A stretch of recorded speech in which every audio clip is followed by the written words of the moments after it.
শুভ সকাল বন্ধুরা, তোমাদের সাথে আজকে ফ্রাইড রাইসের রেসিপিটা শেয়ার করছি। জল গরম হয়ে গেছে হাঁড়িতে, এবার আমরা চালটা দিয়ে দিচ্ছি।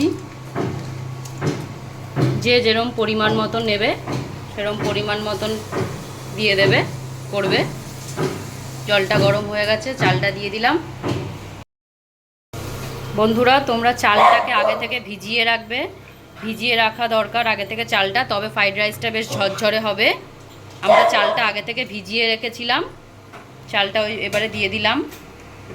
দিয়ে এবার ভাতটা হোক। এই দেখো, এদিকে আমরা কড়াই বসিয়ে ফেলেছি, সাদা তেল দিচ্ছি। এবারে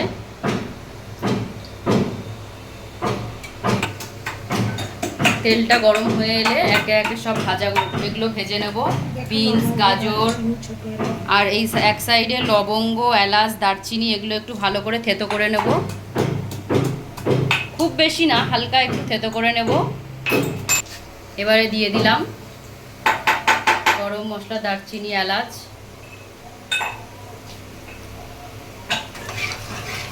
এদিকে কাজুটাও দিয়ে দিলাম, এগুলো ভালো করে ভেজে নেব।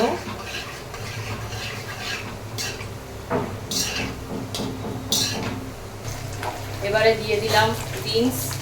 বিনসটা আগে ভাজা করতে হয়, কারণ তাহলে ভালো হয়, না টাইম লাগে তো একটু, ওই জন্য। তারপরে দিয়ে দিলাম গাজর।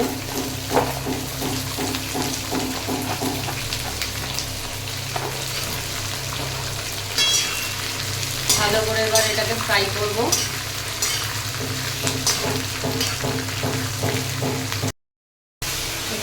এই দেখো ভাজা ভাজা হয়ে এসছে। আর তোমাদের আরেকটা কথা বলি, এই তেজপাতাটা দেখতে পাচ্ছ, আগে তো ফোড়নে তেজপাতা দিইনি।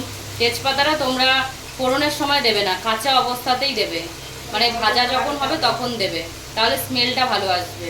আর পরিমাণ মতো নুন দেওয়া হয়ে গেছে, তোমরা নুনটা দিয়ে নেবে। কিশমিশটাও দিয়ে দিয়েছি। এবার আর একটু খানিকক্ষণ ভাজা হোক।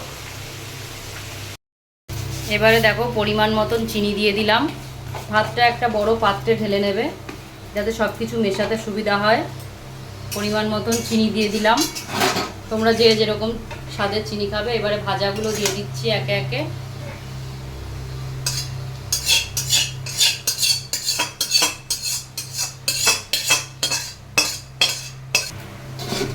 এবারে ধীরে ধীরে আস্তে আস্তে সুন্দর করে মিক্স করবে, না হলে চালগুলো ভেঙে ভেঙে যাবে। ভাতটা ধীরে ধীরে করতে হবে। ভালো করে চিনিটা আর ভাজাটা মিক্স করে নেবে।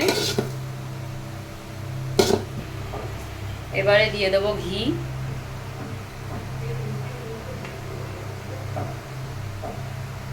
ঘিটা একটু বেশি দেওয়ার চেষ্টা করবে, তাহলে টেস্টিটা ভালো হবে।